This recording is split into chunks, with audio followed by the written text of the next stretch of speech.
Our next speaker is a BCom graduate, if I remember correctly, and he is going to change the world, he tells me. And I think he probably will. We're going to spend 10 minutes in the company of Jason Brearley. Jason?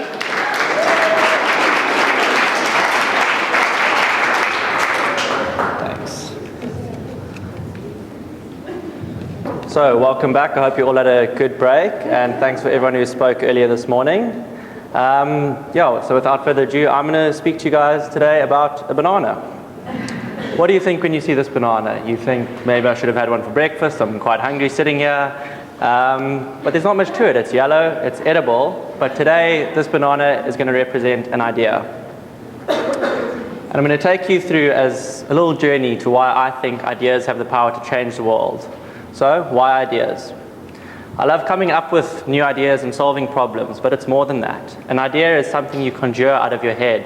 Something could be influenced by other people, things you see every day.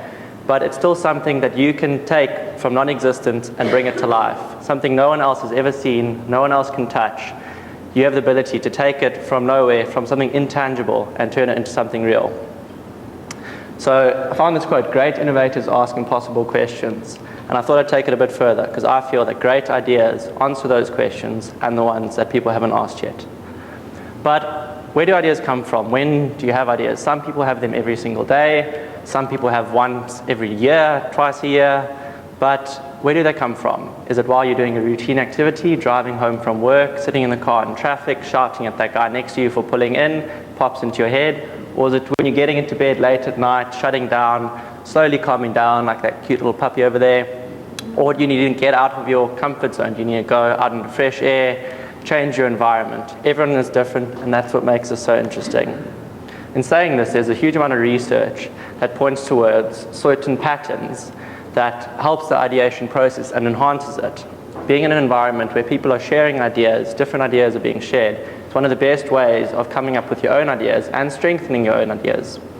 And this is a coffee shop environment. And this is one of the best environments. The architecture of a coffee house is one of the best assets to inspiring people. It's a room full of different people from different backgrounds, all talking about different things, and they're all there for a different purpose. Some people could be there just to have a quick chat with a friend they haven't seen in a long time, other people there for a business meeting, other people there just because they need a bit of caffeine and a bit of peace and quiet. But it's a place where people share, and it's a place where all ideas come together. And the brain works in a similar way to this coffee house environment where there's unpredictable interactions. It's the same as your brain. So you could be sitting there, someone next to you, they're having a very interesting conversation, and you decide to eavesdrop in on it, and then you start talking to them. That could be your next idea coming from that conversation. The brain picks up different pieces of information every day all around you, and when all of those neurons all sync up together, that's when you have that aha moment, or the so-called aha moment. Because it's not normally just an aha moment, it's things that build up to it. It's things that you take in from your surroundings and you're consciously or subconsciously building upon them. Darwin, this good-looking young man, he is a great example of that. In his autobiography, he talked about his eureka moment. But going back and looking at it, it wasn't just that one moment he had. Every day he would write down his ideas, whatever he came up with, and he'd actually come up with the theory of natural selection ages before he had that supposed eureka moment. And it takes time. Ideas take work, they take time before you even yourself notice them. And then I'm sure we all know this man. He's looking a bit grey there, but this man, he's come up with his own way of getting his teams to come up with great ideas. He believes that the best way of doing this is storytelling. And he thinks from storytelling you can learn a lot about each other, who you're working with, and also about the world we live in. And it's been happening since humans were on this earth. And he believes stories by a campfire is one of the most effective ways of coming up with the best ideas. People around a campfire, you're all on the same emotional wavelength. There's an understanding, there's trust, there's a sympathy between you all. You're in a relaxed state. And if you've ever sat around a campfire, you'll know most of the things going on, it's people telling stories. 80% of what goes on around a fire is people telling stories about each other and their experiences. And stories are great because they provide a win-win situation, and this goes for brands too. If you're standing there and you tell someone about this thing that happened to you in the past, and then they really enjoy it, they like that story about your grandpa, whatever happened to him, they're going to share it to someone else, and you get recognition. They'll say, oh, Ramon told me this story, it was a great story, and you get recognition for it, and that works for a brand too. And then also on the other hand, the people listening to the story, they're entertained by that story and they take knowledge with no direct cost to them. It's fantastic. And these kind of environments, you come out of your everyday routines, out of your workspace, and it will help you to forge these new connections in your mind, which you would never have if you're just sitting at the office every day. So if you're sitting at work, got a problem to solve, you can't get to an answer, you go out of that space, and you could come to an answer in the last place you thought to look. In modern day society, we're trying to recreate and replicate these coffeehouse and fire environments. We've got Skype and FaceTime and other video conferencing things. But it's just trying to bridge the gap for that face-to-face over long distance. And this is crucial in innovating and building ideas. As most people are sitting with half an idea, I could have half an idea and someone on the other side of the world have that other half. If you connect those two people, you could come up with something a lot larger. And then these things, I'm sure you've also seen those before, little emojis, but it's okay to build on old existing ideas. First emoji was created in 1999 by a Japanese guy called Shigetaka Kurita, and he took inspiration from other existing symbols, weather symbols, and Chinese characters, and he had no idea that in a few years these things would be on every cell phone and would be becoming a new language. Emojis are now used in half of every sentence on Facebook and Instagram, and they literally are. They're becoming a new language. They're filling the spaces of certain words. Look at the top. How are you feeling? Sick. It doesn't say sick, but it says sick.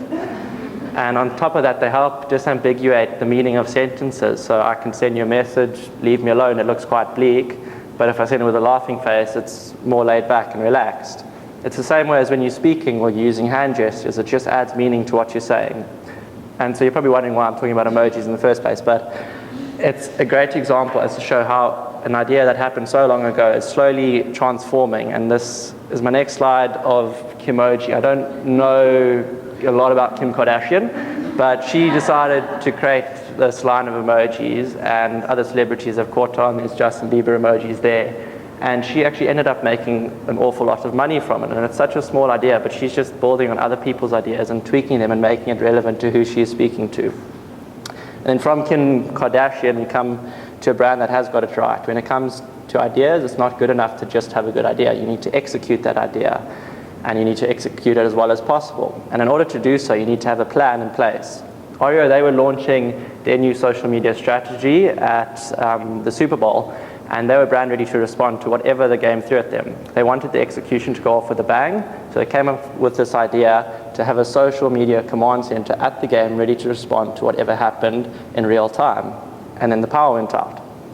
When it came back on, they responded in real time, managed to gain the attention of everyone at the game. 15,000 retweets, they had 32,000 new Instagram followers.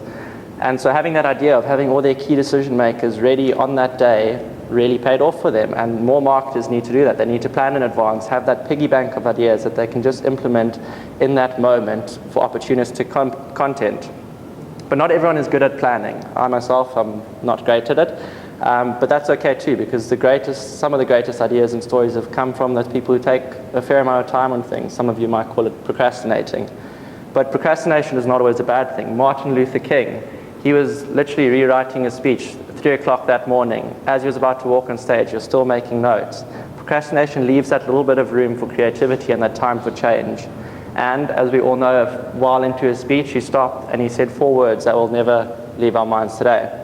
Google is a very similar thing. You might not know this, but they took their time in the beginning. Lots of other sites came up before them. Everyone thought that they were dragging their heels and just taking their time, but they were actually figuring out who they were talking to and why they were talking to those people. They wanted to figure out what would make those people feel comfortable online. And that's very important. They took the time, and in the end, they spoke to the people who wanted to listen, and then those people shared it with their friends. And then people who wait until the last minute, so busy messing around that you don't have time for good ideas. But if you rush into a task and you don't give your time to think, then you also don't have good ideas. So you need to find that sweet spot. And that's important because ideas are crucial in life and taking our world forward. We cannot progress without ideas, and we cannot progress unless you do something with that idea. It's always great to watch an inspirational talk or a video. You walk away feeling that was so inspiring, great. But that's not enough. You need to actually do something. We need to act. We need to do something with our ideas and build on them, take them further. Yes, not all ideas are good, fair enough, but there are so many of us when we have ideas, we just don't bother to try, and we really need to change that. So don't let those ideas that you thought of when you were falling asleep last Sunday night, you said, I'll remember it in the morning. Don't let that just pass straight through you. Write your idea down in the moment. Tell someone about it. Build on it. Maybe have a little test run on a small scale of your idea. If you don't do it then it will remain a fragment in your imagination that will never be seen to the world. And I do this on a daily basis. That little symbol over there, voice note on your phone. If you need to remember something, use that voice recorder. I know lots of music artists do it. You get beats coming into your head or lyrics coming into your head, and you record it in the moment. I know Taylor Swift, I know some of you might not like her, but I do. She records everything. As soon as it comes into her brain, she'll record it, and then she'll go back when she gets home and she can listen to it. If she hadn't done that, she loses the key bits of that idea, and then you don't get a strong idea, and it won't work as well. And then people that do and achieve great things, they don't always have the best minds or even the best ideas. They have the will to act on what they believe and to not let the ideas float onto the next person.